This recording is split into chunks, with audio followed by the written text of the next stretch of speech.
culture is basically the relationship between ourselves and the world around us, between the people, and the relationship with God. So Vedic culture as such is a God-centered culture. This is the most essential principle which is behind this culture. God is in the center and everything is related to Him. So my relationship with everything else is through my relationship with God. In normal culture which we are used to, we are relating with anything we see separately or independently. You know, there is a tree and I have some relationship with the tree. Basically, I want to cut it, I want to use it for my purpose. And if I see some person, I also see him as an individual and I try to relate with him as an individual. But the Vedic worldview is God-centered. It means that everything is centered around God and everything is connected with God. If I try to separate something from God, I will turn on my kind of exploitive tendencies, and by these exploitive tendencies I will misuse my power, I will abuse some other people, and that's what we see. We basically see the massive abuse in the modern world. The whole environment is spoiled because of these exploitive tendencies, because people want just to squeeze it out for their own enjoyment or for their own use. But if I clearly understand that behind the world and behind every human being, or in fact within the heart of every human being, and not only human being but every living entity which is there, there is God, then my relationship with them, with the world and with everything else is through God.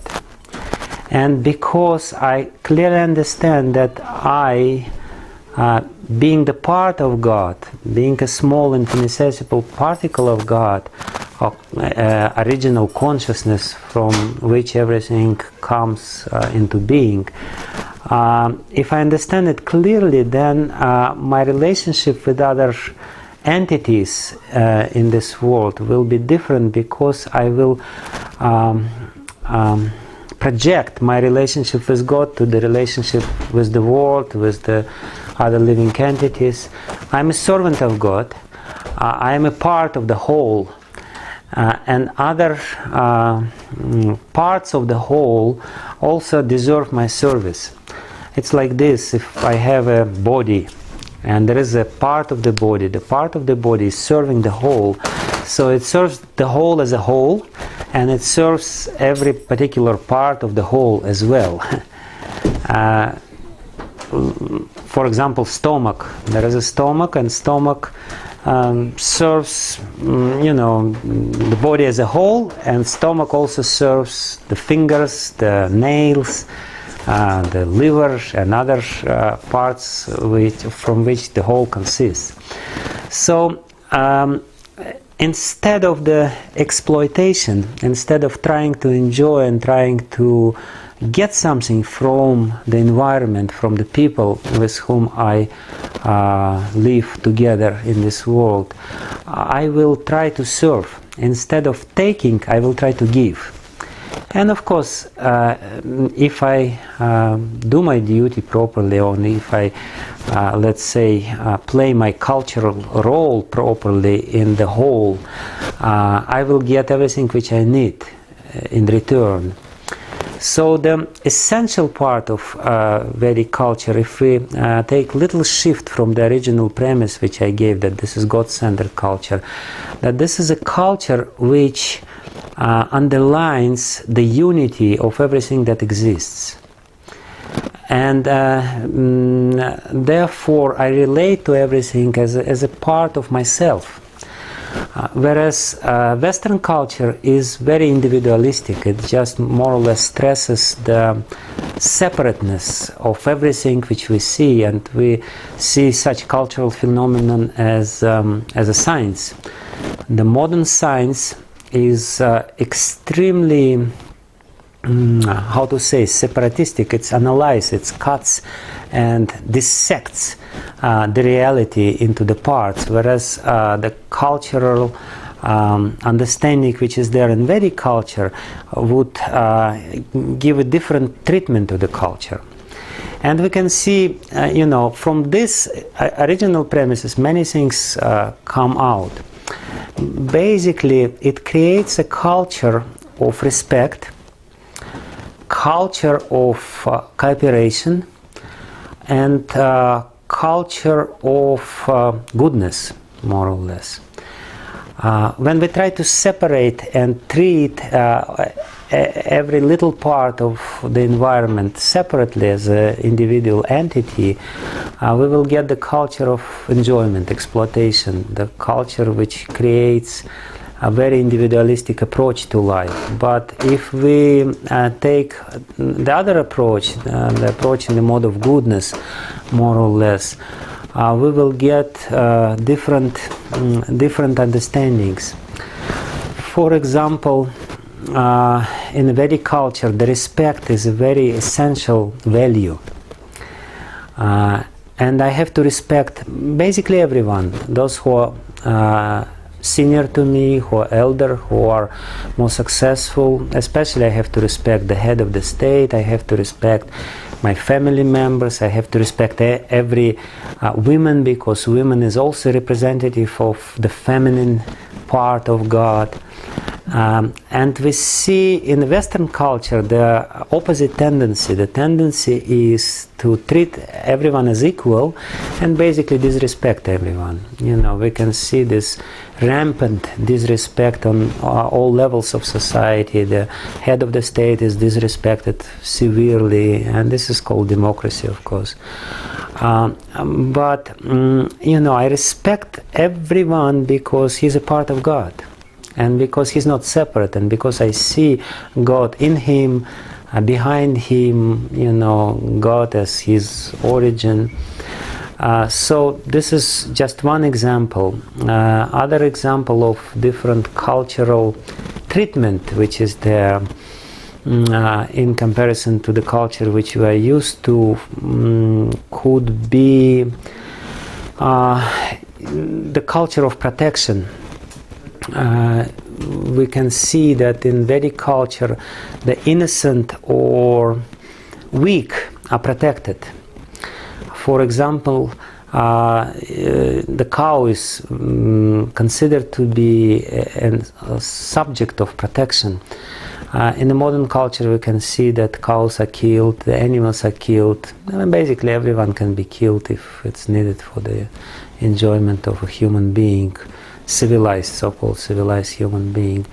But in the Vedic culture we can see very much the stress of protection of those entities who are carriers or who represent values.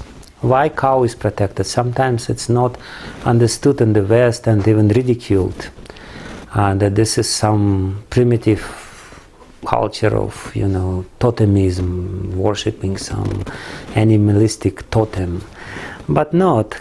Cow is protected because of her qualities. Cow is the mother. Cow is feeding milk. Cow is selfless. Cow is giving much more milk than is necessary for feeding the calf, for the human being.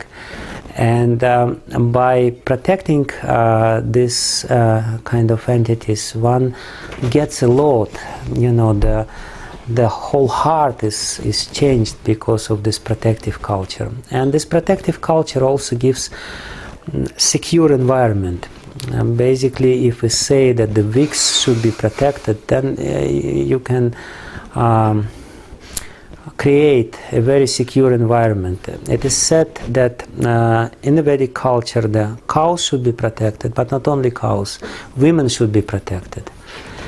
Because if women are not protected or left on their own, and they can be exploited, they can be taken advantage of. Children should be very much protected, and the main protection for children is love. And old people should be protected.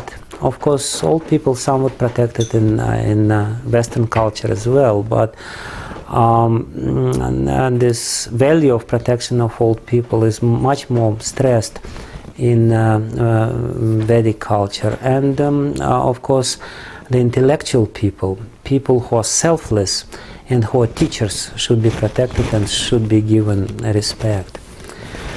So as far as other cultural things are concerned, they are more or less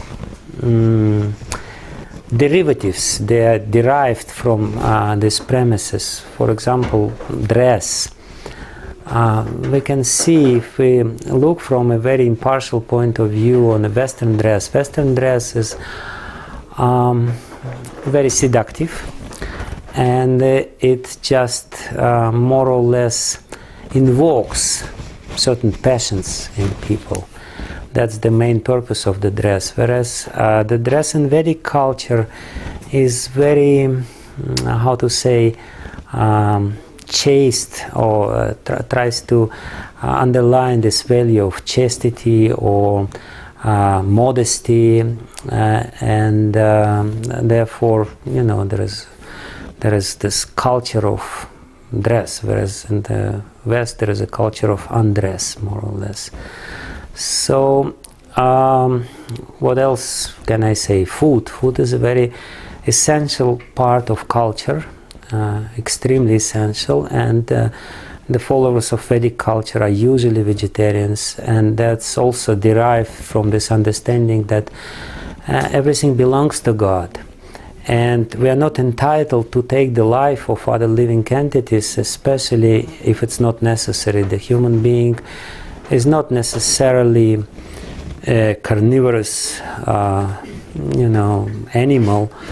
We can very easily and happily live without eating the flesh of other animals, and because we are vegetarians, we avoid unnecessarily killing of highly developed entities like cows or other animals. Music, if we take music is also essential part of the culture, but it's also not treated separately. Amazing feature of Vedic culture is that anything which is there is said that if you do it properly, it will connect you with God. If you take classical Sanskrit books on music, from the very beginning it will say that if you learn music properly, then you will come closer to God, you will understand God, because ultimately music is coming from God. And if you do it properly, if you understand the rhythm of the whole nature, or the consciousness which is behind this, then that will bring you closer to God. So that's the main feature of Vedic culture, that everything is coming from God, and if you go deep in any subject matter or any branch of culture, you will come closer to God as a result.